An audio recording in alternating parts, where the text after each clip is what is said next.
Heather McDonald has got the juiciest scoop. When you're on the road, when you're on the go, Juicy Scoop is the show to know. She talks Hollywood tales, her real life Mr. Segment serial data and serial sister. You'll be addicted and addicted fast to the #1 tabloid real life podcast. Listen in, listen up. Whoop whoop. Heather McDonald, Juicy Scoop. Hello and welcome to Juicy Scoop. I am here with Justin Martindale, our favorite, one of our favorites. Let's not get it twisted. Everyone has their favorite, their own personal favorites. One of them, one of the faves. Let's talk about the elephant in the room. It's my voice. Oh, yeah. And it goes with the new story, which is oral sex is the leading factor in throat cancer epidemic in the United States. Now, I just developed this on Sunday. Is that when your last blowjob was, or what? Unfortunately, there is a direct correlation to a drunk Saturday night in my pool in La Quinta. Oh, no. Something I'm not proud of that I still do with my husband. And then now this. What? A blow? Did you Did you give a beach in the pool? Not in the pool. Oh, okay. No, I was like, who is this? Saying the night, I think it could be a little bit of what's his name? It could be a little of Morgan Wallen's party voice that he lost because he was hanging out with sorority girls at Ole Miss that Annie brought us that scoop. It'll do it every time. And then this person made a really funny thing where they showed it like the stage with the light, with the words on the thing of his song. Last night I let the liquor talk. And then he goes, woke up with a tridelt. It was a Kappa Delta. Okay. And my voice was just a squawk. I'm telling you, I'm sorry about all that money you spent.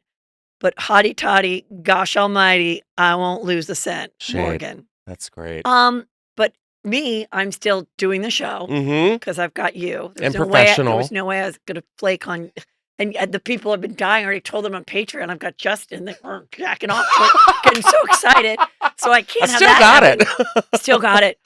So anyway, so Peter is still in the desert because we're working on our house there, and he's like, don't talk and have hot tea and everything. And I'm like, and he goes, and this weekend, like, maybe not drink so much. I'm like, it's not from drinking. Yeah. Oral sex is the leading factor in throat cancer. So I don't know how this is going to work out for you too, Justin. Why? Because those with 6 or more partners well, I don't are have 8 times more likely to get throat cancer. Do they mean 6 or more partners at the same time or throughout a lifetime? Okay, well, a lifetime? Oh, well, then I'm done. then I'm safe. I'm actually safe. This is actually my last Juicy Scoop. So thank you all so much. It's been a ride. So there's been an increase in a certain type of throat cancer in the past 2 decades, and 3 million cases each year. And many people live their lives not knowing that they have HPV. But for some, it develops into cancer, and it takes years after being infected. So it's probably not from Peter, but then there's really been nobody else for 23 years. So I think it might have just been Morgan Wallace syndrome. I think I just might have drank and talked too much with my sorority girls. I know. Did you wake up in a panic? Actually, I had a sorority sister visit me, and I had 2 sorority girls come over on a Saturday from SC. So it's hanging out with sorority girls, drinking too much in a pool, and not the BJ from 23 years ago? Yeah, because it can't be that. I love how you went immediately into panic mode and you're like, I gotta call him. This is your fault. Oh my God. Anyway, I was saying because, I'm proud to say that my boys are of the young age that we got them that HPV shot so that no girl can come after me to sue me saying that your sons gave me HPV. And I was like, so wait, I think it's like Gen Z, most of Gen Z has the opportunity to get the HPV shot. Okay. But you are millennial. And it's okay, and though. I'm just old.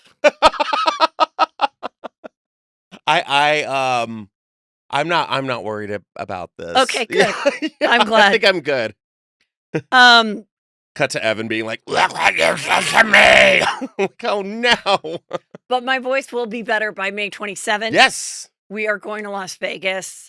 I am working out some fun plans for us. It's going to be yours truly, Justin, Chris, and Spencer at the Venetian in Las Vegas. I'm So excited to go back. yes, We had such a good time we're gonna have last such a time. good time, and we'll do like a like Friday night fun dinner situation, a little pool time to get a little tanning cute, and then we're gonna have our fun show. And that's So Memorial Day weekend, so it's going to be... it's also my wedding anniversary, May 27th, Oh, it's going to be fun. and then on May 28th I'll sound like this again. I'm just kidding. Must have been the beach. She got a beach in Vegas. A beach. Also San Diego. Oh, yeah. San Diego is stand up, you guys, and you get to see Chris. You get to see Chris and Justin both doing their hilarious stand up. They are great stand ups. I did watch, speaking of stand up, I watched the John Mulaney Baby Netflix. J. Yes. Yeah. And it was really good. I mean, then I started to look up about his life because I'm like, wait, he had a baby with Olivia Munn, but he was divorced. Was there a cheating thing? And I didn't really remember that he had a drug and alcohol problem because it's all about how he had an intervention, went to rehab. And so it was like, actually, it was just like one long, juicy story. Yeah. But he's, extremely good at what he does. It's a really great way of telling a story. So it's great. But so then I was like, wait a minute. And my question is, and maybe since you're, with hanging out with comedy clubs more than I am, was he still performing during that time that he was like actively addicted to cocaine and pills? I don't know if he was actively performing. I think it was just during COVID he had that intervention. But then he had a slip. Then he had a slip up, and then he went back, and now he's been good for like 2 years. But it was funny because I saw him last Thursday, and his hair, he's coming from a hair game, and I was like, he's got good hair, John Mulaney. And it was funny because I'm watching him, and I'm just kind of like, is he still with? Like we were trying to figure out who he's with. Because it was Olivia Munn, right? And they had a baby, but I don't think they got married, right? And their relationship came very quickly after the announcement of both of their divorces. So there was a question: was there something cooking before? But who knows? But we were just like in the hallway, there's a bunch of guys in the hallway, and we're like trying to piece it all together. That's what I started to like Wikipedia it up while I was watching it. But one of the funniest jokes, because I kind of love that he's very honest about like loving attention and wanting to be recognized in rehab and stuff. But right before the intervention, he got a haircut, and then he goes to the intervention, and it's for 12 people, and 6 are on Zoom, and the rest are in person. And he's like, I just want you to know, I had a new haircut, and I was cocaine thin, and these people were in the middle of COVID. So I clearly was the best looking at my intervention. I thought that was like hilarious. He looks good. I'll give him that. It was good. Also this weekend was the White House Correspondents Dinner. Oh, right. And I was reading the comments because Lala was there, Lisa Vanderpump and Ariana, all from Vanderpump Rules. And people are like, who are these people? This has gone downhill. And I just want to explain, because a lot of people don't understand how this works, just like the Met Gala. Right. People have tables. So there was a Daily Mail table, and they invited Lisa Vanderpump and Ariana, which completely makes sense. They've thrown parties for the opening of Tom Tom and Schwartz and everything. And also, it's a huge story. Why not have them? And then also, Lala, though, was at the LA Times table because LA Times did a huge article on Lala. And I think one of I don't know if it was a senator or someone's wife who is associated with that, was like a huge fan of Vanderpump Rules. So that's why they were also there as well. Yeah, I mean, I don't know if you have to be on a list or if the LA Times table goes, we're going to invite these people. I don't know. But, the thing is, you guys, these are people that are who we're talking about. And it's a fun night. Yeah. And it's like, who else? Do you want just a bunch of 80-year-olds there? Yeah. I mean. I thought Roy Wood Jr. did an amazing job from the clips I saw. And it was just fun and bright. And it was just a nice time to let loose and, get away from all the chaos and BS that's going on. So then I was curious, and I was like, oh my God, I remember when Michelle Wolf did it. Oh, yeah. And also from The Daily Show, right? Uh-huh. And it was Donald Trump did not go. He didn't go. It was 2018, which is funny because a few years prior to him becoming president, he was down to do the roast. Oh, sure. And laughed at everything, but I get it, Anyway, I mean, she was harsh about a lot of things. Her Sarah Huckabee Sanders roast is iconic. I'm sorry. Right. And called her but Aunt Lydia. I was kind of like, wow, what has like happened? Because you don't really hear about Michelle. So then I went on her Instagram. She's hilarious. She's she's so great. good. Yeah. But you kind of wonder if that at all, it probably did affect some stuff with her. I don't know. Maybe not. Hopefully No. not. I don't think I think she's doing fine. I mean, she has a ton of Instagram followers. Her stand-up's good, but did I tell you I saw Tom Sandoval like a couple weeks ago? tell me where. Let me just say the story because I okay. just pulled it. Is this him? He does have one friend. Oh, how weird. And it's a paparazzi guy, and he made him a friendship bracelet. According to I Live for Bravo, they put these 2 and 2 together as based on the paparazzi guy's story and Tom Sandoval's story. So he's got his one friend. He's such a douche. And jewelry and bracelets. I wonder if he makes. Do you remember those things? This is probably where people would tie those things and make like land. They were also like a bunch of colored wires that you would make. Like friendship bracelets? Just all that kind of stuff. Yes. Weird crafts? Weird friendship. Like going to Michael's. Yeah, like with the different colors. Like watch out for him at Michael's. Okay, go on. What were you going to say? Tell your story. So we went out for dinner a couple weeks ago. And then after the dinner, we went to Tom Tom, which I've been like a couple times. And, I love hanging out in a Pier 1 Imports, having drinks. And I actually disagree. I actually think the restaurant's really pretty. It's pretty, but it's I like that it's indoor, outdoor. I like it. It's pretty, but it's also there's a lot of bric-a-brac, and I'm like, it's a lot. It's a lot, but it's pretty. But and so we're standing at the bar, and all of a sudden, my friend Rachel looks back, and she just goes, "Oh my God, that's Tom Sandoval!" And I was like, "You're kidding!" Like I'm like, surely he's not here. And then I turn around and lo and behold, he is like sitting down and he is like hanging out with these girls and chatting. And I'm like, what are you doing here? And I'm like, you're in the midst of this huge like scandal, right? And here he is at his own restaurant. And my friend Rachel's like, we're Team Ariana, but I'm getting the picture. And I'm like, go for it. But that's everybody. And that's the game. Like, yeah. You're not going to not go to Tom Tom. You're not going to not get a tingle just to see him in the wild. Don't say tingle. Well, just like a little bit like, and yeah. But like he was like, oh yeah, let me get, and took the picture. Lisa and my friend Trixie were in the back and they were having dinner. And she's like, is Tom here? Tom's here. And it was just so weird because he was just chilling like nothing was wrong, just at his own restaurant. I was like, narcissist. So, but he's not going away. I know. He will be back next season. What's the bracelet say? Does it say anything? It says his name, his friend's name, Josh. Oh, okay. Josh the paparazzi.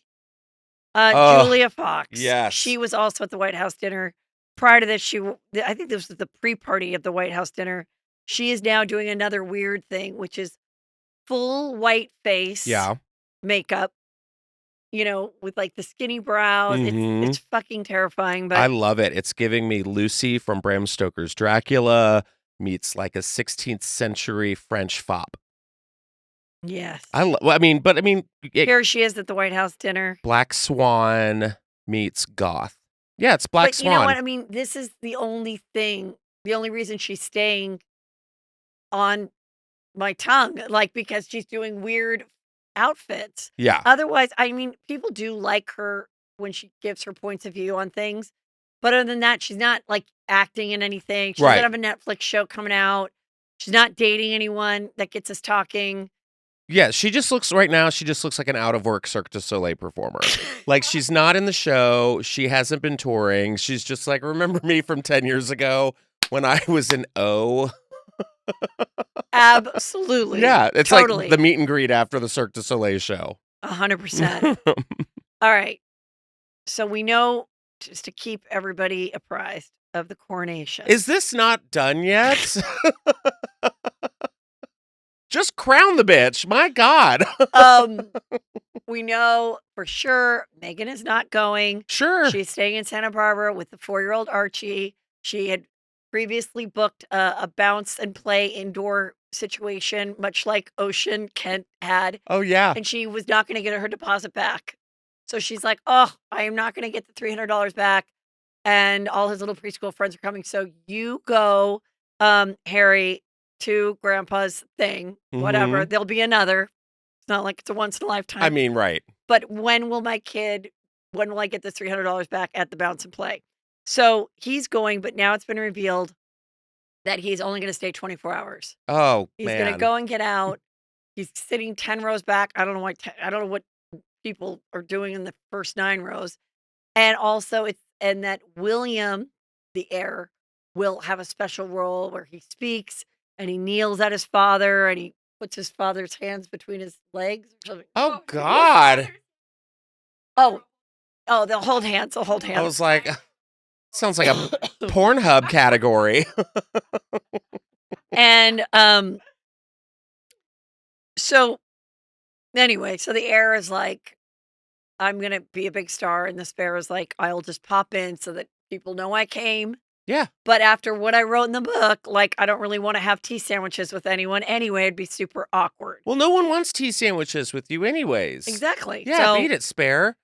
I want to say there's an unsung hero in the entire story of Meghan and Harry. Mhm. And that is the woman or the man. That the moment Meghan came into the light and possibly was dating Harry, that they thought in their brain, I better go to her blog from 2014, Tig, and screen grab every single blog that she took before she deletes it. I want to know who that person is. Mhm. I think that they should get an award. Mhm. They're invited to come on Juicy Scoop. I want to know who they shared it with, Mhm. because it never stops giving. The stupid Tig thing that she did. Oh, I'm sure. It's just And nonsense. so back in 2014 with she bagged on Kate. Kate, being like, I'm so sick of hearing about their wedding. Who cares? Who are these girls that dream of being a princess? I would much rather be some mythical or uh comical hero's sister that could like wield a sword who was a princess. I don't know, who don't care. But, so there's so much of the stuff in there that people have gathered. But again, the only thing that really got revealed between their big fights, she and Meghan, in the spare book, which is why Spencer Pratt believes that he put out that book to be like, you think this is bad? You know, I didn't even, because it's really not, there wasn't that much juice. Mhm. He said, one time when they all met, Meghan went to Kate and said, oh, do you mind if I borrow your lip gloss? And she said, yes, I do. That made her a bitch. And also, Kate said, the dress doesn't fit Princess Charlotte. Can we please get it remade? And that upset the bride. Those are the only 2 things, which are very common among girls. Yeah. Some girls don't want to share a lipstick. So I remember I had a friend go, can I borrow your perfume? And she goes, no, I don't want us smelling the alike same. when we go out. Yeah. And I was like, oh, that makes a really good point. I'm going to write about Yeah. this. It's such a reach. I just feel like it's just like grasping at straws at this point. Yeah. So And it's like, girl, you're the Duchess of Santa Barbara. Relax. Calm down. I do have a prediction. What? This is really coming to an end of us talking about them. You and think? caring. Yeah, I do. You don't think they're going to be like, just when you thought we were over, you don't think they're going to like pop up on another platform and be like, Even if they do. On the Farm with Harry and Meghan. Even if they go 3 years from now, desperate TLC show or something like that. My 600-pound life. That may happen, but no one's going to care the way Yeah. they did in 2023. Yeah. Well, and I also think that we're going to have this coronation happen. We're going to get William, who's like, yes, I'm next in line. And we're going to move on. The world will rotate. And I don't think it's going to be like I think they've just had so much bad press, like, just because they're just annoying at this point. I don't even care. I don't and think I'm there's just going to be. annoyed. I don't think there's not going to be real juice after this coronation. Yeah. Until the kids all grow up. Yeah. And will be interested in, are they hanging out? Are they getting together? Just like Teresa Giudice's kids and Joe Gorga's kids. Are those kids going to be able to come together? That's what I kind of hope. That's what I want. Yeah. I mean, I feel like the kids should at least be cousins, at least. But I hope it's not like, they date. You're from the house of William. I'm from the house of Meghan. Like, I hope they can get along. But just not procreate. Yeah. Okay. So, Wow. I have a story about siblings procreating. I like that storyline. Anyway, so they said, oh, he will actually depart, Prince Harry, just 2 hours after the coronation. Jeez. It's a long... Is the Uber waiting outside? Yeah, that's what I'm wondering. That's a long flight back home. 2 hours. But also, does he think he's like putting his foot down and making a statement? Like, nobody cares. You're literally that person at the party who's like, I'm going to leave early. And they're like, okay. Yeah. Like, totally true. You know what I mean? Like, bye. Or the person that does a big speech about why they have to go. Yeah. And you're like, we're okay. I hate to do this, everyone, but I must depart. Okay, bye. We're going to carry on without you. My daughter has soccer practice. Okay. And then I've got a person who is doing some crown molding at my house. Mm-hmm. And he's still more? there. There's more. Okay. Yeah. And then we have another event tonight. Oh, great. So thank you for the hot dog. You got it. Oh my God, hi. And then they stay another 30 minutes and then come back and go, so the soccer practice finally ended. Are they waiting so for I have you? to go. Okay. And then they're drunk and they're talking about, and the kid, like Child Protective Services call. They're like, your kid's been outside for an hour and a half.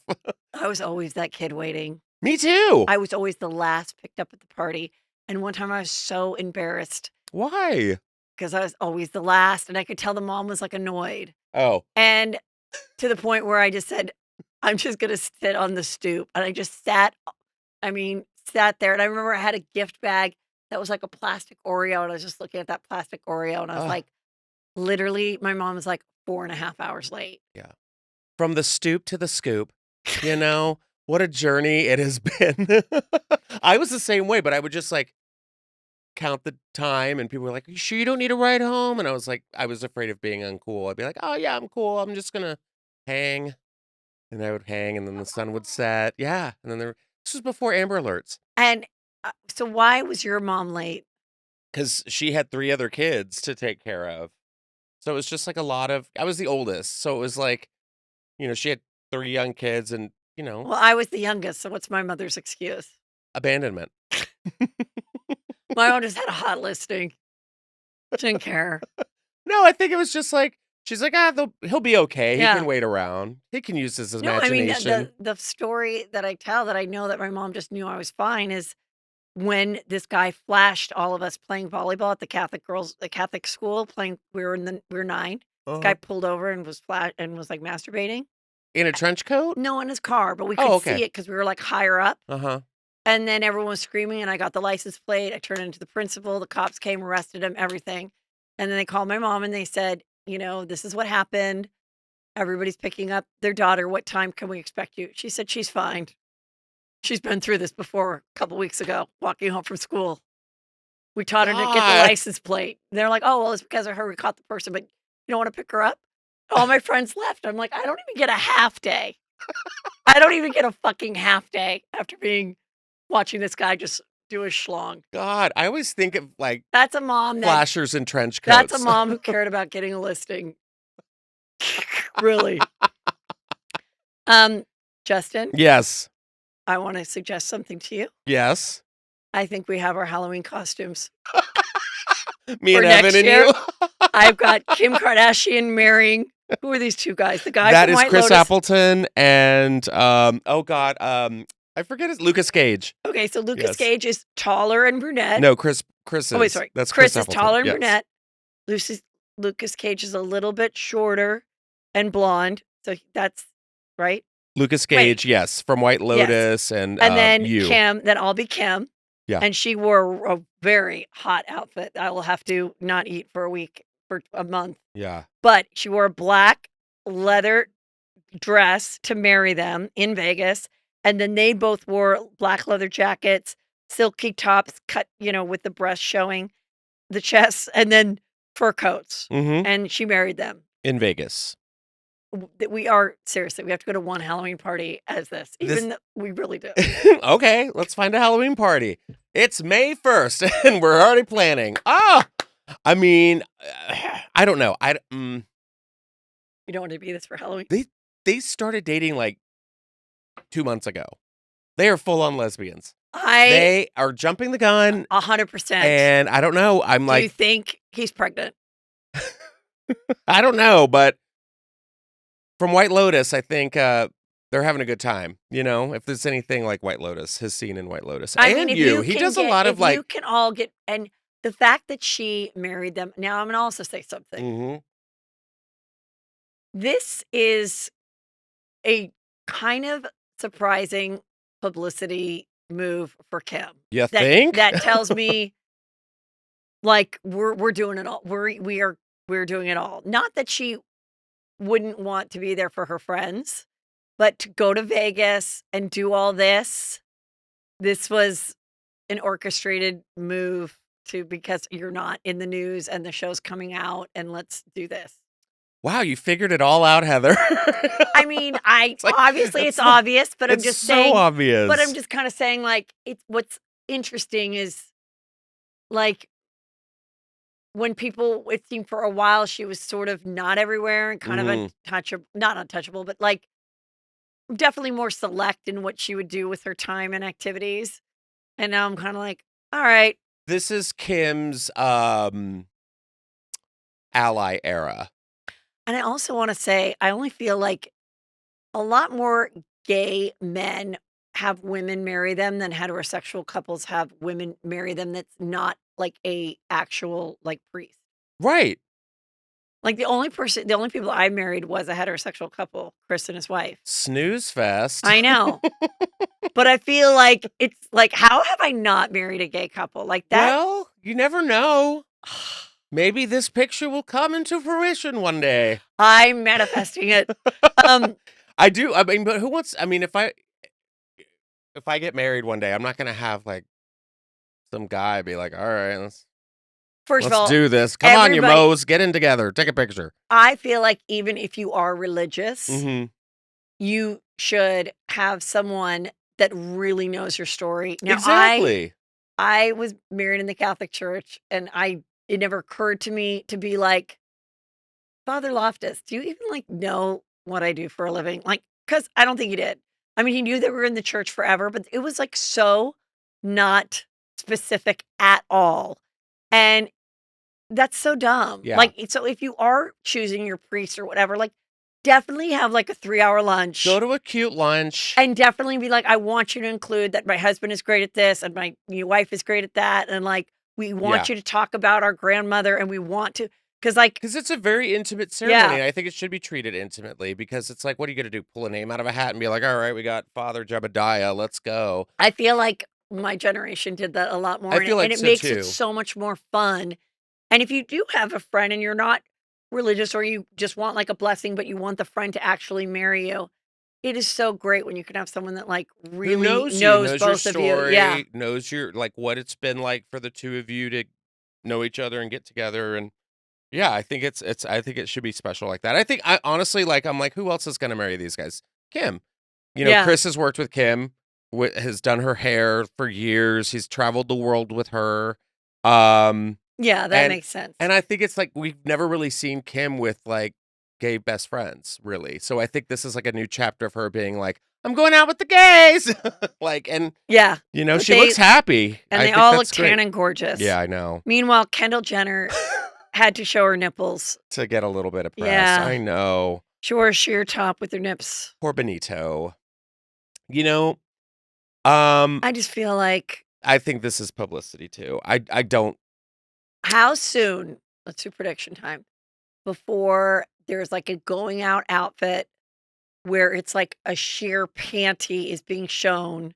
Maybe there's like a longer skirt around and there's like a sheer panty, and it is showing just like if you have a perfect vag or if you A Don't. little Like you're muff. gonna show off. No, you're gonna have a sheer panties, a completely naked vagina showing through to show off the fact that like you have like a perfect looking vagina and some girls don't, and that's the one thing you want to show off.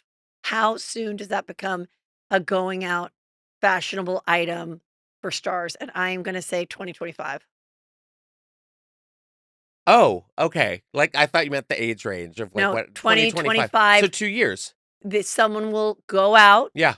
a star, a Uh-huh. Julia Fox maybe, Oh yeah. a Kendall Jenner maybe someone that we don't even know exists, and it's gonna make her mark because she's gonna be the first one. She's probably listening to Juicy Scoop, and she's like, You know "I'm what? gonna design that I'm gonna do outfit. it. I have a perfect looking vag, and I'm gonna become a star." I And think then they're gonna have to show this clip from 2023 and they're gonna be like, "Not only did I predict it, but this girl made it happen." yeah, I'll go 2020. Would you say 2023? 5. 2025? I'll go summer 24. Woo! It's like The Price is Right. Cuz that way you can air Just it go out. Yeah. go just Yeah, look. $1. Showcase showdown. Um it's a lot. There's a lot of fashion happening. I have to show you this picture. Yes. Breaking fashion Juicy Scoop Mhm. news. Justin just brought me a photo that we're gonna share here. Make sure you subscribe to the YouTube. And Mhm. it is a girl wearing black shorts that aren't even fully tight, but they're No. short. And then she chose to wear a white G-string over the black shorts. Yeah. Did you That was see a choice. did you see anybody else wearing this? No, she was the only one. I mean, there was a lot of fashion looks at the concert, at the Caroline Palachuk concert I went to, but it was a lot of fashion choices. But this one, my friend John Hill pointed out, and he was like, "Look at the girl with the thong," and of course, I'm just like, like, there's no like, I'm trying to be careful. I think my flash might have been on, I don't know, but yeah, this was definitely a look. I think this was the thought process. What? This weekend, Uh huh. I was at a pool party, and there were some young girls there, very different bodies than mine. Very more curvy, very no boobs, but Hmm. very nice, perfect asses. And the bikinis are that, just a Yeah. tiny cheek, but it is a perfect ass. I think this girl was like, I like my ass better in a bikini than in these black shorts. And I want to show how good my ass is. Mm. So I'm going to put the white G over it. If this is you, I'm inviting you to come on Juicy Scoop because we'll do it a double header. This girl and the girl that saved all the Tig, Meghan Markle blog post from 2014. I really want to know what made you think to do that. Yeah, I do too, because I was thinking to myself, maybe this is like a nod to Christina Aguilera's Dirty video or something like that. But also the shorts, if you're going to accentuate your butt, I think maybe like a biker short would have been better. It wasn't a biker short. It's not a biker short. And yeah, I don't know. I don't know what this was, but bravo on your confidence. Absolutely. This woman, she took this down. But I just found it in my For You page on TikTok, and I've seen other stuff like this where girls will say, "Hey, if your fiance was in Nashville this weekend and he was with his boys, you should not marry him. He's cheating on you. My friend got together with him," and they do this thing, and oftentimes people find out like who they're talking about. So this girl did this thing, but then when we went to go watch it again, because it was like over the weekend, Mhm. and I just screen grabbed it and sent it to Annie, and then um she had taken it down. And I just think and she goes, "This was dropped on me." Like she wasn't someone who witnessed it, but she was like, "There's someone in your bridal party," and like dropping all these like Easter egg things. Get And a life. I just kind of am like, you know what? If you can't tell the whole fucking story, Yeah. just don't tell it. Yeah. And if you want to do a blind item, or if you want to, do blind items, that's fine. But to say it's a blind item, don't like, and then be like, good luck trying to figure it out. But I'm not being sued. But anyway, I guess she got nervous and did take it down. Yeah, she should. I also just think it's like you could do this with anything. You could be like, oh, if you're a member of this bridal party, I saw this. Like TikTok, you can edit everything. So you could see a couple out on the street and be like, I saw that guy. He went and fabricate the whole thing. There was a story like that where some girl. People are batshit crazy. Some girl to get likes filmed somebody that she said, this guy stood me up on my date, and it was just a random guy walking by. And then it went viral, and the guy was like, people found him. Yeah. And then she finally had to admit, okay, that wasn't even real. I don't believe anything on TikTok, unless it's like a makeup tutorial or a conspiracy theory, or a conspiracy theory about lizard people at Waffle House. Like that's then it's real. Yes. I hope she got taken down. Good for her. Speaking of weddings, this bride, according to Hollywood Unlocked, she faced some backlash for planning to send "Don't Save the Date." So basically, she wanted to announce, everybody, I'm getting married June 1st. Mm-hmm. However, I just want you to know I'm super excited I'm getting married, but don't save the date because I'm not inviting you. But I am getting married. And you know what? I'm going to take a different view. I don't think it's that bad. I think there's a beautiful way to do it, but I think in the past, what people would do if they chose to have a small wedding is, you know what I also hate on social media? Can we stop this? Yes. We did a thing. We did a thing. We got engaged, or we got married, or we moved. We did a thing. We did a thing. No. Or like when people announce they're pregnant and they're like, well, I dumped it in her. Like weird. Like weird. Have you seen it's like, I'm the donor. I'm the donor. He did it. Like it's just. You've never seen those where it's like, well, we did a thing. No. Like, oh my God, gross. Okay, I do think there could be a classy way to do this. Because I think there's nothing wrong with having a small wedding or like no wedding at all. And being like, we're not going to have a big thing. So don't worry. You don't need to plan a trip or get a hotel. But you also want to put it out there so that they're not like hurt that you didn't tell them that you're getting married. And then if they want to give you something or be part of it, then you're giving like Aunt Jenny that opportunity. Yeah. So I don't know. I think there could be there could be a movement to do it in a classier way. Oh, I think this is just kind of like, I'd rather you not tell me and go ahead and do it than like. And then we did a thing. Yeah. And then be like, we did a thing and you weren't invited. Did you get my don't save the date invitation? Yeah. But also I don't like the way it sounds because it's like, we're getting married, but we might not. That's what it sounds like to me. Oh, I think it sounds like don't save the date because it might not happen. Well, you know what is also good in this world of social media? Because so often it's like, don't save the date because you're not invited, but also on June 1st, I don't want you to open your phone and feel like you were deceived or got depressed because you're not invited. But I don't want you to freak out when you see that we had such a good time in Cabo without you. Ooh, that's we should invent that. Yeah. That sounds like a really cool app. Like you can lock your contacts. You're not like muting them or blocking them. It's just like on a certain day. You can block. Yes. Warning. Is that a mute? No, warning. You said it to your friends and you're like, hey, I'm having a fabulous weekend getaway. I could only invite 10 people. It's not you. You know all 10. Yeah.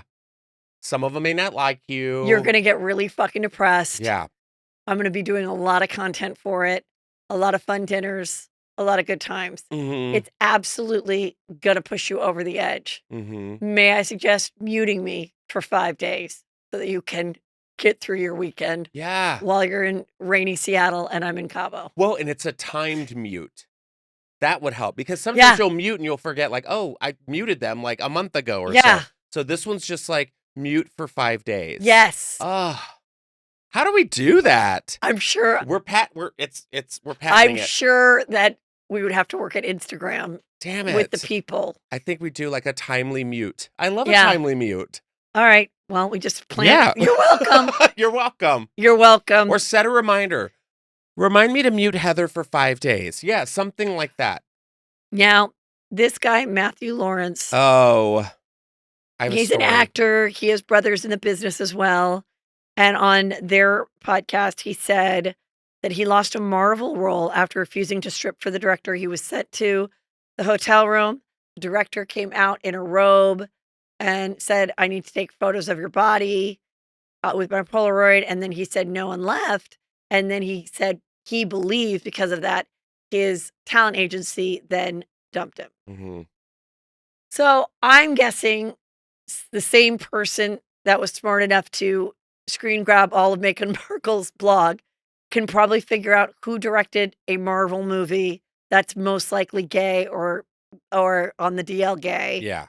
And you could probably figure out what agency he was with during that time, and then we'll know.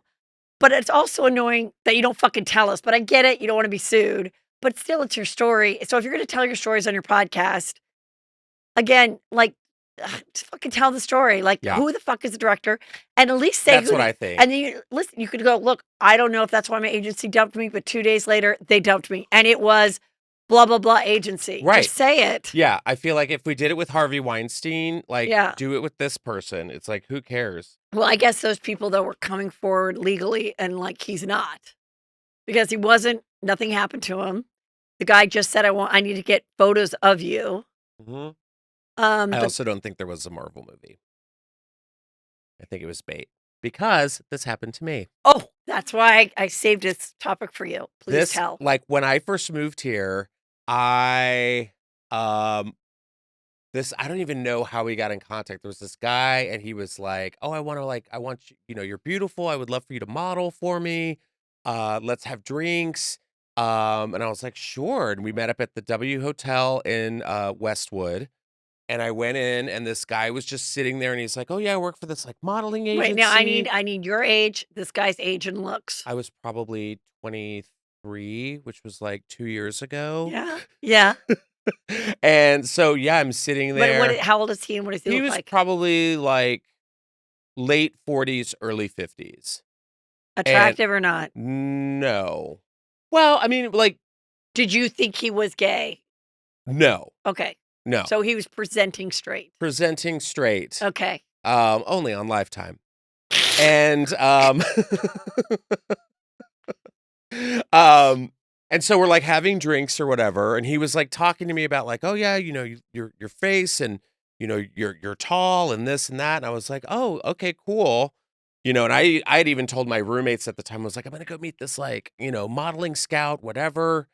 Because I think it was like Craigslist. I think that's how we got. I mean, because that was, Craigslist was safe at the time. Hey, my stories from Dramalog are stellar. Yeah. Go on. Yeah. And so he was like, all right, well, let's wrap up here. He's like, I actually have a room if you want to come over.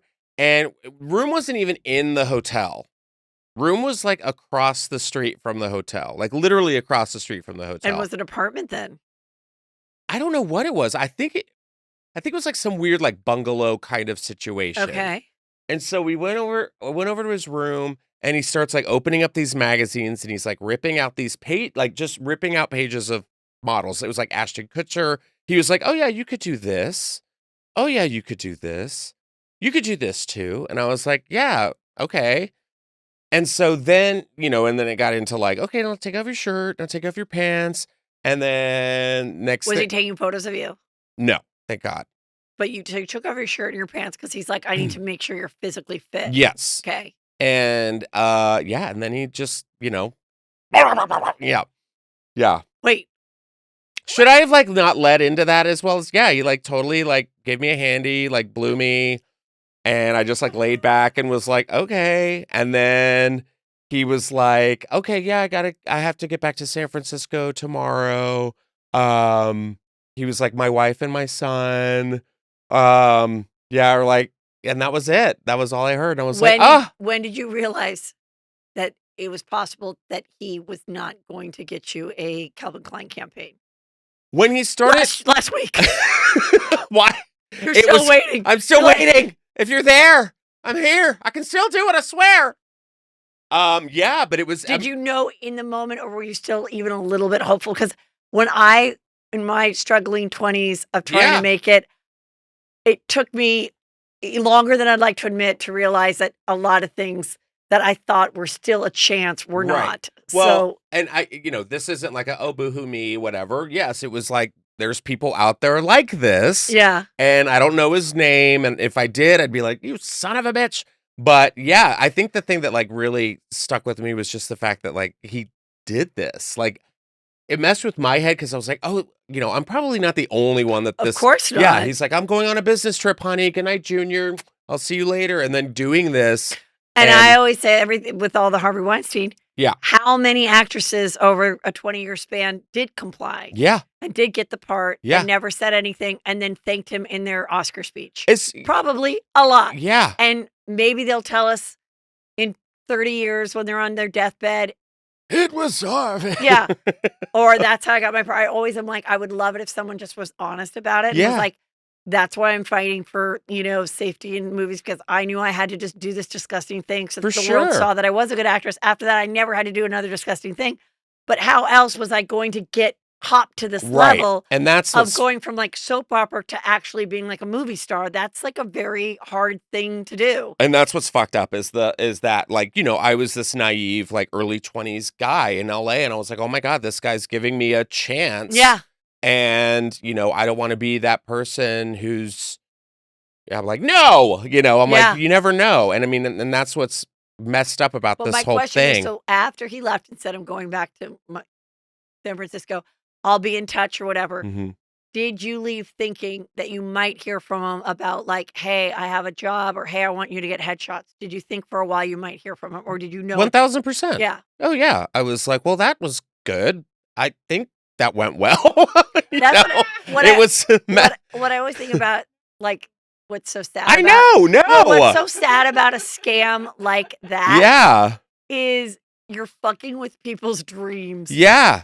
You're not just pretending not to just like dreams, them, your career, psychological well-being. Yeah. It's so traumatic, and like I'm glad that I kind of I just start crying. No.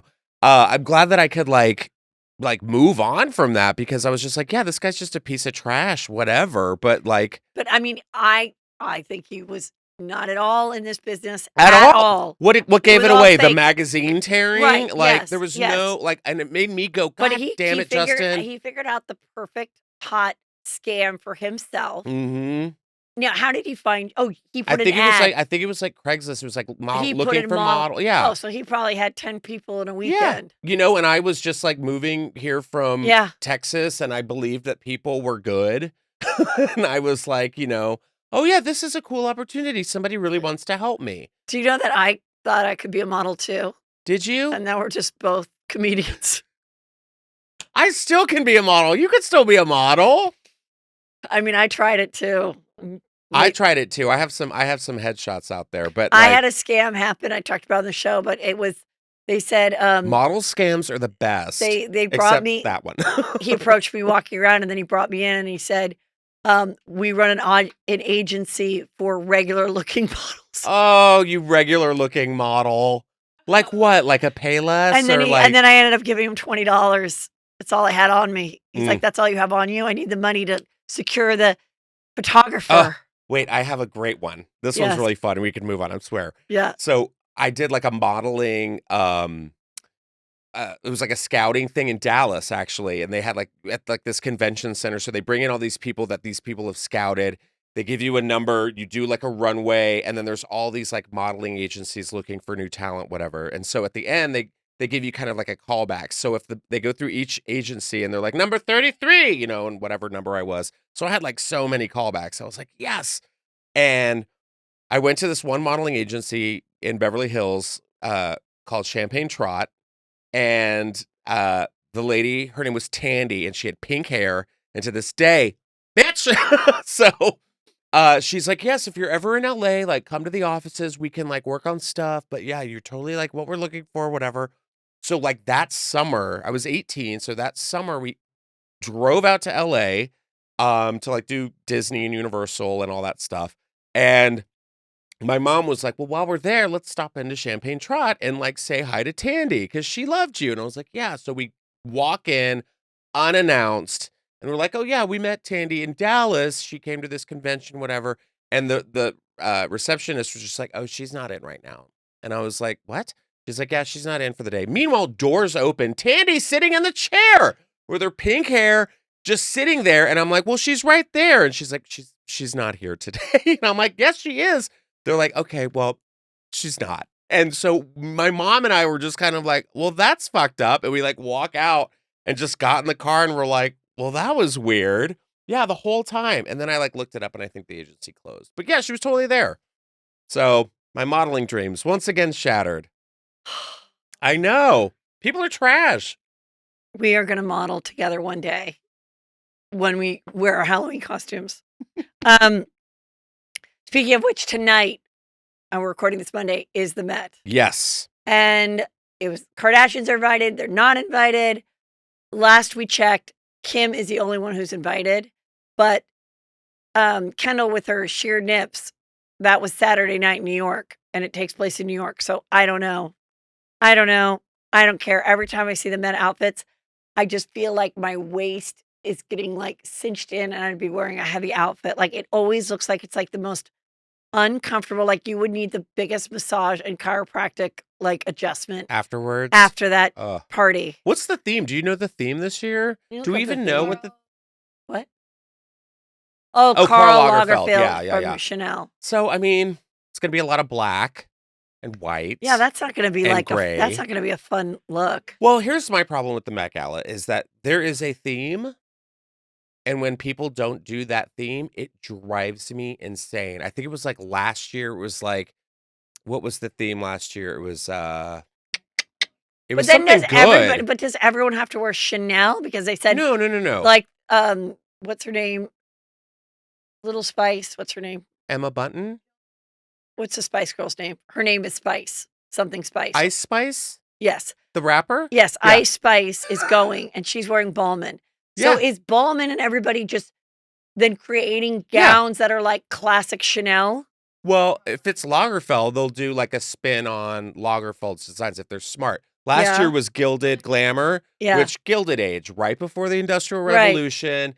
Blake Lively killed it with like her look, and she had the reveal. It was gorgeous tribute to New York City. And then you have Amy Schumer in like a black pantsuit.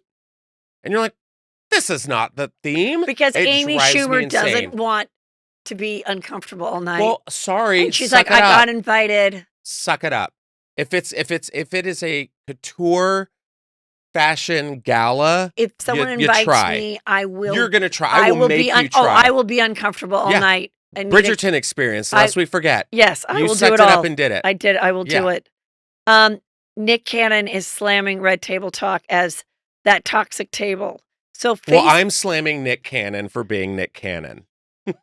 Go on. Here's the thing. The Table Talk with Jada Pinkett Smith, her grandmother and her mother, they were on this. You can only watch it on Facebook Watch.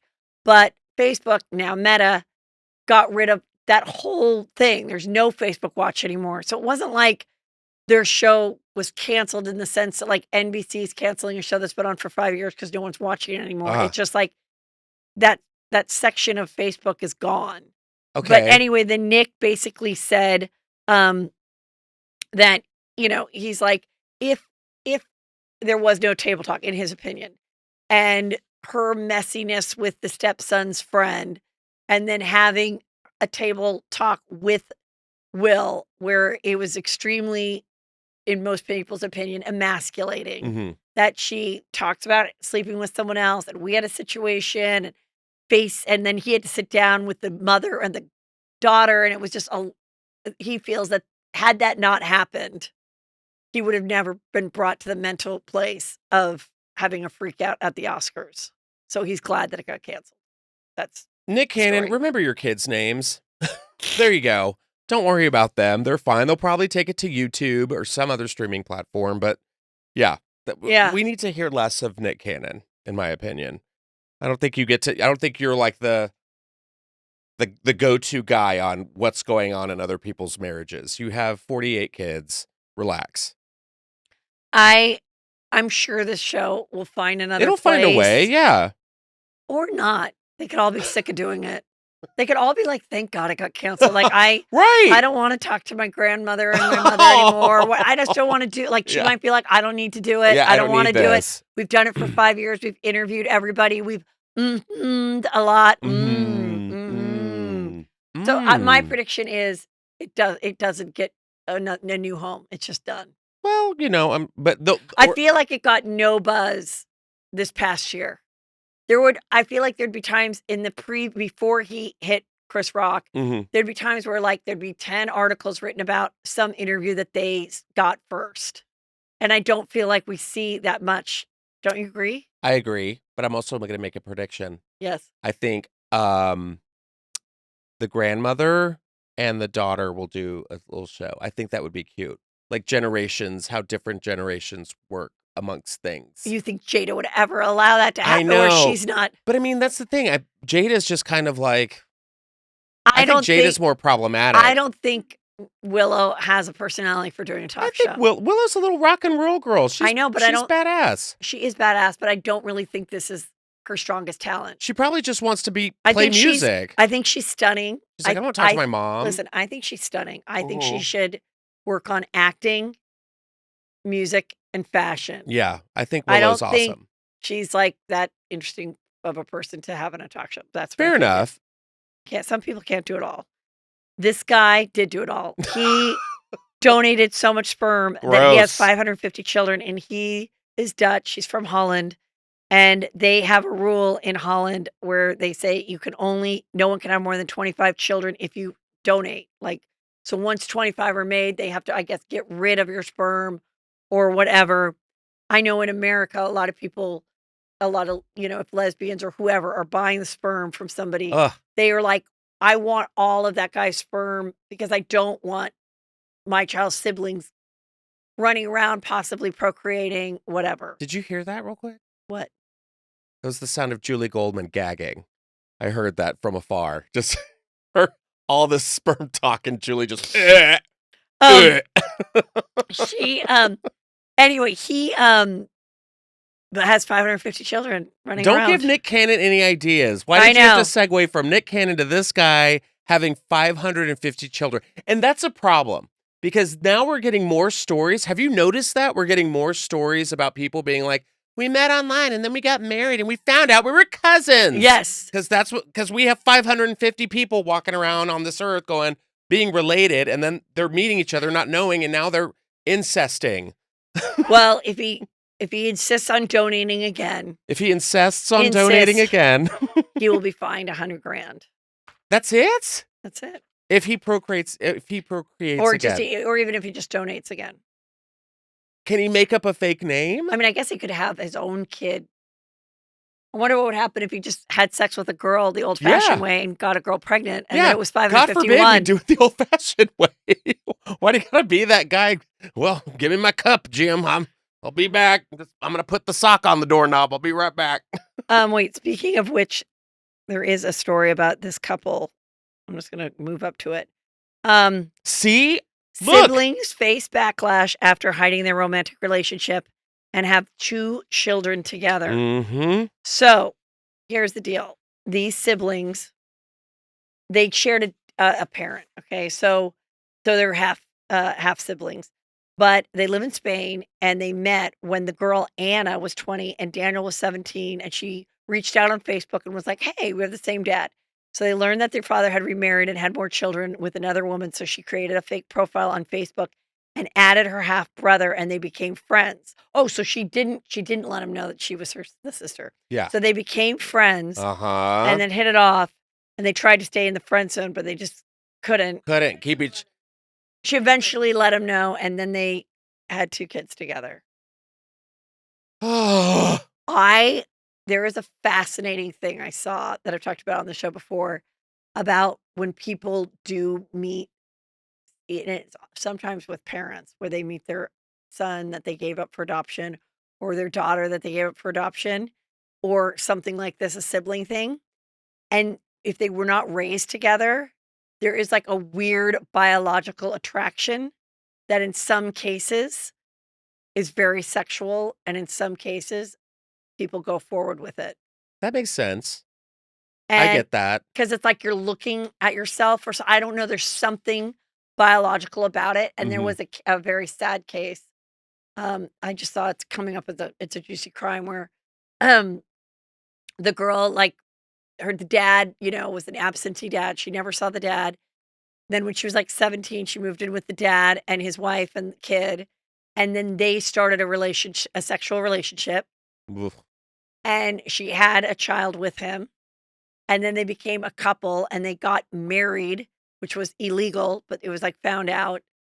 And then he had to leave, and then she had to leave because they couldn't happen. And then it was like an awful thing. And he like freaked out and like destroyed the family, killed them all. Yeah, don't do that. So it was I mean, it's just like a really awful, but yeah. ugh.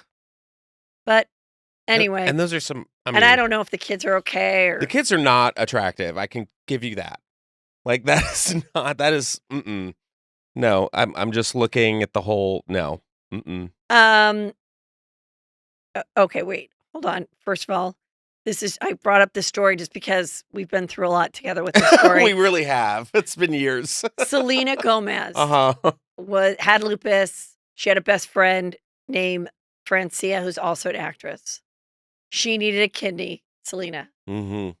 Francia gave her the kidney. They took photos of it. It's a big deal to give your kidney because you got to, which if you never know what might happen to yours, or if another person needs it, you don't have one to give. She gave it. And I was always obsessed with the story because I remember Selena was on the cover of a magazine about or maybe in an article, my best friend, and it wasn't this girl. Uh-huh. And also Selena said, I'm only friends with Taylor Swift in Hollywood. She's my only female friend. And a lot of people were like, what about the girl that gave you the kidney? The girl is like working. She's on How I Met Your Father or something. So she's coming up in a new show. And TMZ got a hold of her and they kept asking about Selena and she was just like not answering it. But it sounds like they are no longer close. And everything I've read is that apparently Francia was upset that she wasn't treating her kidney very well. She was still partying and drinking and stuff. Selena was? According to the alleged rumors of people that follow this stuff, that's what caused the riff a little bit. Oh. And then other people are like, she thanked her profusely. She said she'd thank her forever. Some friendships, even when a kidney's involved, can't last a lifetime. But I always think like either giving someone your egg or carrying a child or giving a kidney, that person is going to have to pick you up from the airport for the rest of your fucking life. Yeah, I agree. Yeah. I definitely think it's like, it reminds me of that, like being in school where you had to like take care of that little egg for a week. Yeah. You're like, you remember? It's like you had to like make sure you had to decorate it, make sure it didn't crack.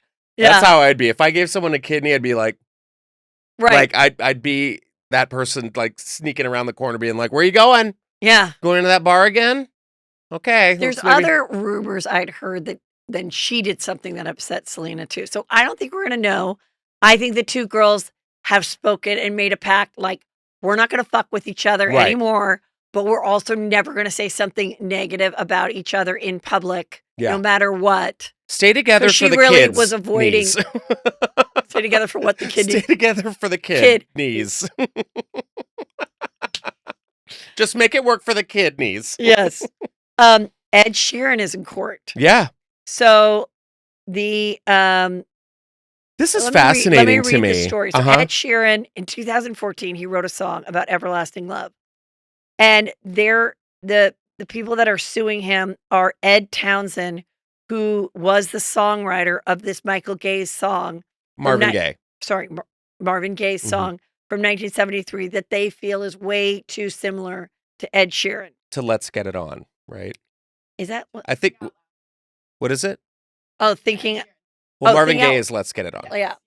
And so Ed Sheeran is in court defending himself, and he brought his guitar and he sang a song and he said that, he got the inspiration to write the song in 2014 after he began a new romantic relationship and after his grandfather died. And I draw inspiration from a lot of things in my life and family. Anyway, he's being sued. I always think this is a really hard thing because I guess, okay, there's songs that we hear now. Right. That right away, we're like, we know that. Yes.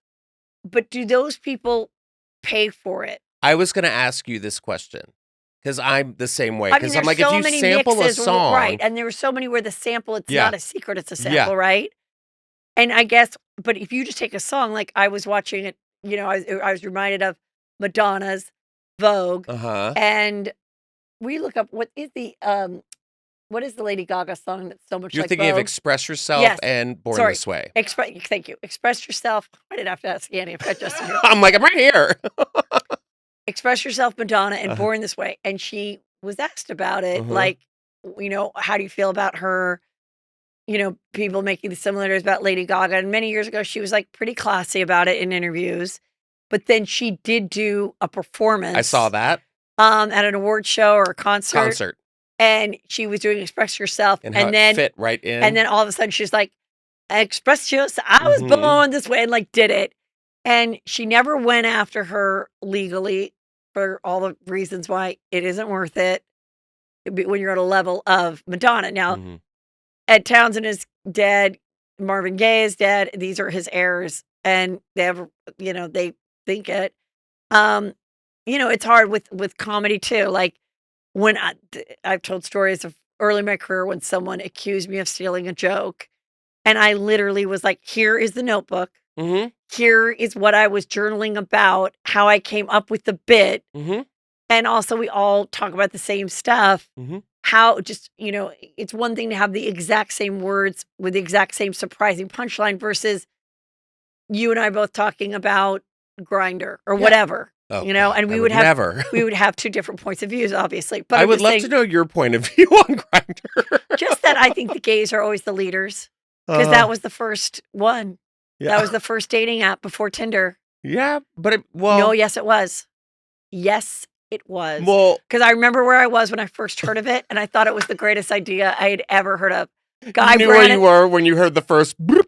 When Guy Brannon told me what Grindr is, that it was like, oh yes, Guy Brannon knows what Grindr is. Because Grindr was about location, so you knew that there was a guy possibly willing to grind within like, a half a block from you.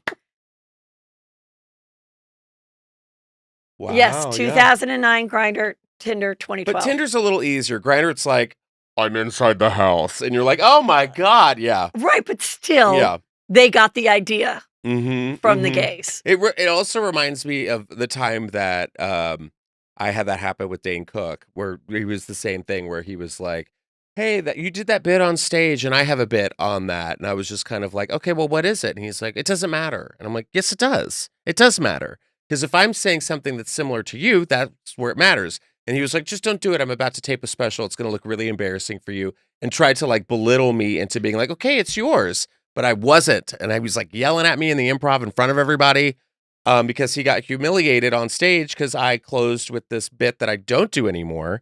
And he got up on stage and was like, and said the same thing that I said after I went on. And I stood there and was like, what is he talking about? And then afterwards he was like, this is my bit. You don't do this. This is going to be so embarrassing for you. And I was like, what are you talking about? I was like, you're not going to bully me into, like, if you had gone up and I did it, then you would have no problem with it. Well, that's why I always felt he couldn't explain it. I was like, what's the joke? It doesn't matter. Yes, it does. Because if I'm saying something similar, the topic of this is not off limits. But also, I've always felt doing stand-up, whether I would be like in a lineup of 10 people or whatever, I always tried to watch at least the first 3 people before me. Because if they did even talk about something, I'd be like, all right, I'm not going to do that bit. Or, okay, I can do it and I'm going to reference Justin, but then I'm going to do something else that's like, well, I'll just do the second half of the bit. And it just makes it more fun, too, because if you're listening to that person before you and you say, and they say something, then you can like make a little reference or a callback to that person before you, and it just makes it more fun. Yeah. Because they don't know that you're back there listening or in the back of the audience or whatever. So it was just weird that he was back there watching me and then got up on stage like a fool and embarrassed himself and then came after me to attack me to try and take my joke, which has yet to be on a special, by the way. So, well, when I did my special, I had a joke that I did for a long time, but by the time I was editing the special, I felt that too many people were doing a similar bit, even though mine was first. So I actually chose to cut it out because I didn't want people. You did that with me once. I chose to cut out from the thing I said in my special. Oh, got it. I cut it out because I was like, I don't want people to see this and go, well, that's kind of hacky. A Yeah. lot of people talk about this. Right. So that's all. But we've done that before. Yeah. We had that conversation. You're Yeah. like, I kind of talk about this. And I was like, cool, done. Bye. Yeah. Yeah. Yeah. I think that's how it should be, professional. Yeah. You know? Yeah. And you Totally. don't want the audience being like, is this what they're all they're Yeah. talking about? Yeah. It's like, we got it. So. Or I'm dying to do this thing or not. Okay. Anyway, music is a different thing. Yeah. And we'll see. I kind of feel like he's going to lose. I don't think he will. I have a really awful Ed Sheeran story. No. Why? It's traumatizing. Really? Yes. What happened? Oh my God. I wasn't expecting traumatizing. He looks like yogurt with noodles on his head. Why would you say it's traumatizing? It's a family story. Oh God. Peter took it upon himself to buy McKinsey Ed Sheeran tickets at Dodger Stadium for like Christmas. That was her present. I don't think she ever said she loved Ed Sheeran or anything, but he just thought, doesn't every girl love Ed Sheeran? It popped up online. I'm Yeah. going to give her this gift. Fine. June comes around, or whatever, May or June, and that weekend she's at college, and we're at our place in Mammoth, just like riding bikes, whatever. And he's going through Facebook, and he sees a bunch of like our friends' kids at Ed Sheeran, having fun at Ed Sheeran. And he realizes, because we all share a phone, and thank God for location, as worried parents, we like to know where people are. She's not at Dodger Stadium. And he's like, what the hell happened? And she basically just was like, well, I don't really like Ed Sheeran, and nobody wanted to come. And like, I'm just like a freshman in college, so I just didn't go. And he was like, I mean, those tickets were so much. Why wouldn't you tell me? I could have like sold them myself or given them to somebody. So it was like the lack of communication. But her little self was like, well, what does it matter? You gave me this gift. If I didn't use it, who cares? I am telling you, for 5 hours from Mammoth to LA, Brennan and Drake and I suffered with Peter going off and me trying to explain her point of view and being like, you know what? Also, don't just present me with a gift to a country I never want to visit. Right. Here's some plane tickets. You leave Wednesday. Mm-hmm. No, I don't want to go. I don't want to go. I feel like an experience, unless you have absolutely expressed, I am dying to go to Adele. I will get on a plane within an hour to be there. Whatever. Please, I want to go. That is what I learned from the lesson. And that's what I would tell anyone. Do not give someone an experience unless you 100% know they want to do it. And then even after that, be like, hey, if for some reason you can't make this, you don't want it, just don't let it go to waste. Gift it to somebody, or you can even call me a week before and I will take it off your hands and give it to somebody else and give you something else or whatever. Yeah. That's like if someone, I was going to say, that's like if someone gave me Taylor Swift tickets. Sorry, Annie. Yeah. But like I absolutely not. Like if they're like, oh, we got you Taylor Swift tickets, even if like how expensive they are, I'd be like, you know what? No. I saw that video of that woman on the subway and the subway opening and all those Taylor Swift fans coming in Atlanta, and they were all just like, ah! I'm like, I don't want to die in like some Nash Vegas apocalypse. It's an experience. No. It's getting in a car. You must have a friend. It's a lot to put on somebody. And so to this day, we'll be in the car and an Ed Sheeran song comes on and Brett will be like, Mom, are you triggered? And I'm like, yes, we're triggered. So actually, I hope he loses. Oh, see, it's your revenge story. You want revenge. You had to suffer in a 5-hour car ride from Mammoth, and now Ed Sheeran has to suffer because he put you through that. I don't know. The copyright is so it's hard, delicate, because I'm the same way. I'm really good at that. I'll be in the car and I'll be like, oh, this sounds like, and I can put a song together. And there's a guy on TikTok, and I forget his name. I don't know if you've seen him. He's like a bald, and I think he's a very attractive guy. And he like points to like different songs and samples and everything. Yeah. He did it with Backstreet Boys, like how they all have the same like percussion. And I also think that Backstreet Boys and Celine Dion have a very similar song. Shape of My Heart sounds very much like Celine Dion's That's the Way It Is. It's the same. Well, isn't I can buy myself flowers. isn't that Bruno Mars. based on Bruno Mars? But did she also pay Bruno Mars for that? I don't know. There's so many songs that do that. Yeah, let's find out. Because I feel like that wasn't a secret. Yeah, well, no, it was the same lyrics pretty much. What is this? This is one of my favorite news stories that ever happened. Is this like that movie? Yes. Orphan? Yes.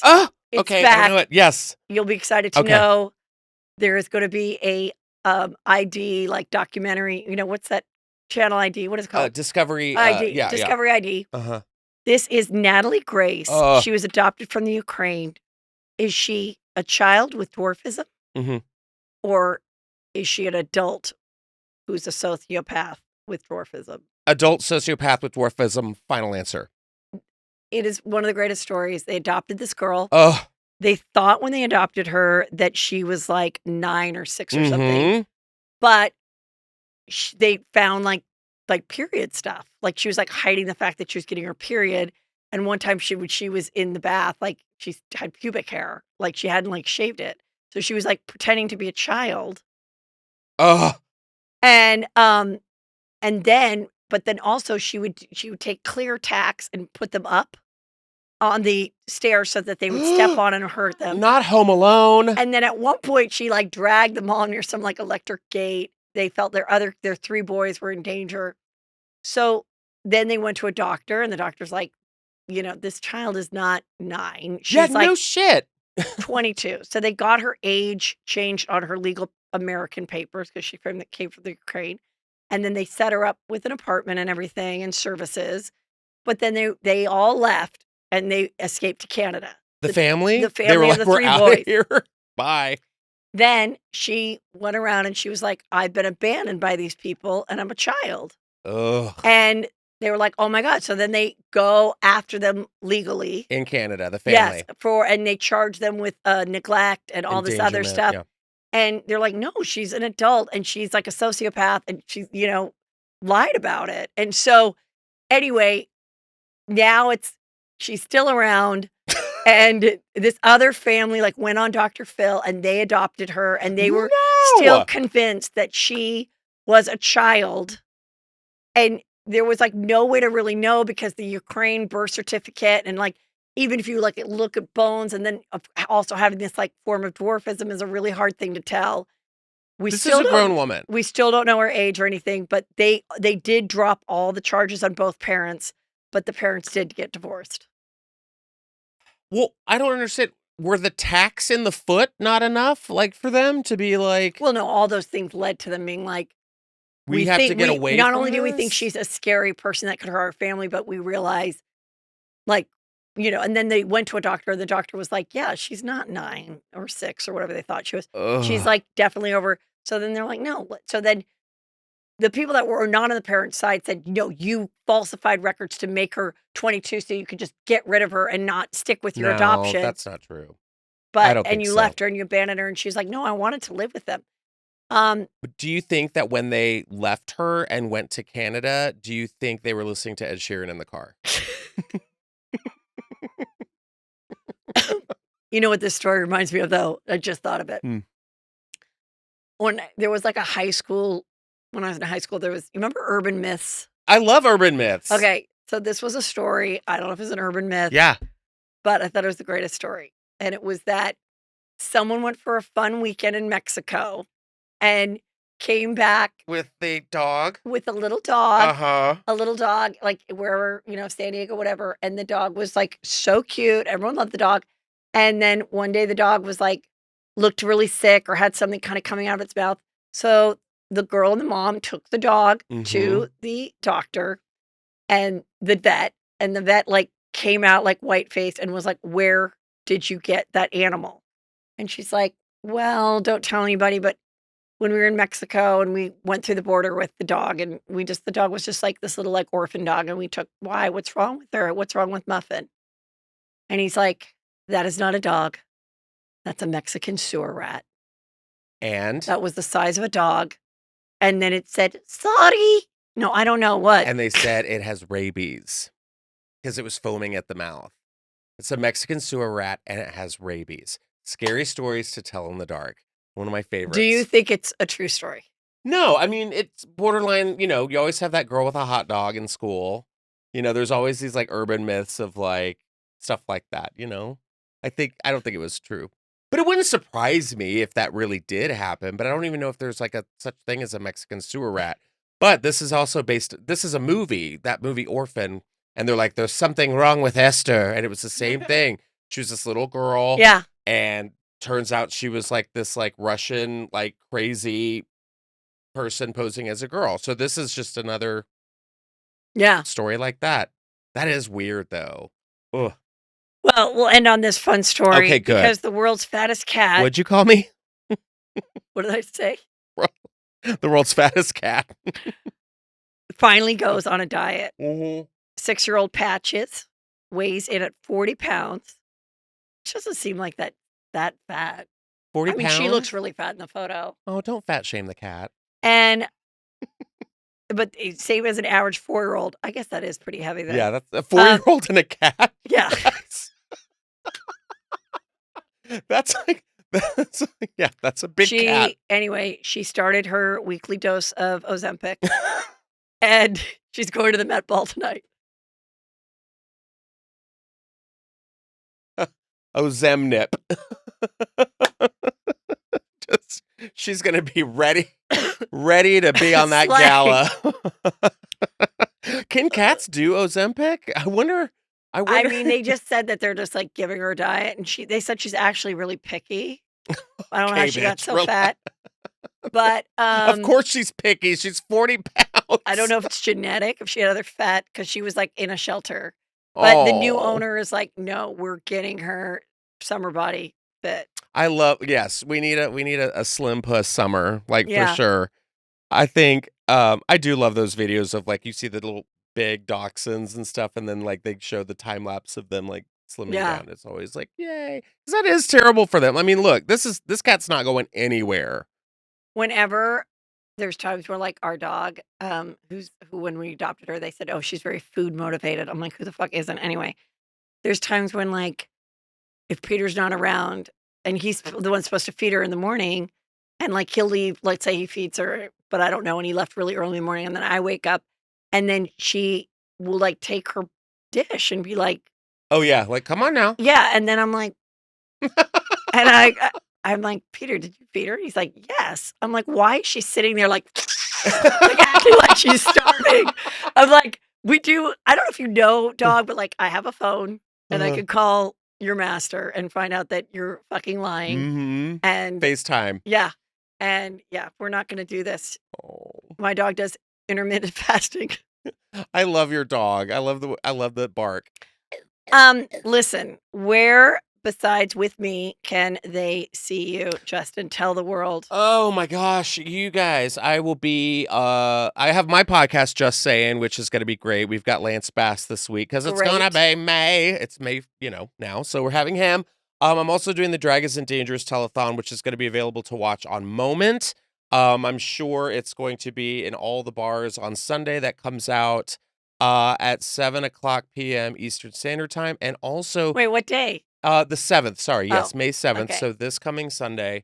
And I mean, we've got Charlize Theron, we've got Margaret Cho, Sarah Silverman, we've got Jesse Eisenberg. I mean, it is a star-studded thing, and I'm hosting it. You are, and I'm hosting it, and then the money goes to making sure that these entertainers can keep entertaining. Yeah, I mean, my God, let people do their jobs. Yes. And also it is Mother's Day, so I have a promo code for Cozy Earth, which is great. They changed it. It is now CE, Cozy Earth, CE, Justin 40 for 40% off. Wow, that's a big break. It's a big deal. 40% off. I have my cozy, and it is really cozy. It's so great, right? And it's light. It's light, so it's nice for the summer. It's Tempur-Pedic, Oprah's favorite things, 5 years in a row. And get your mom something other than flowers and a card. Get them like comfort and luxury. This is actually Cozy Earth. They make men's polos, and like I have the sheets, the comforters, all of it. Speaking of which, for Mother's Day, go to heathermcdonald.net for your Mother's Day merch and for tickets to see us. Yes. It's and gonna be fun. all of the good stuff. And of course, everything is there at heathermcdonald.net. Justin. Yes. You're a model in my eyes. Oh, you too. Can you take off your shirt? Can you take off your pants? Not again. Before I go home to my husband. in San Francisco. Me Thank you, too, to everyone. Juicy Scoop.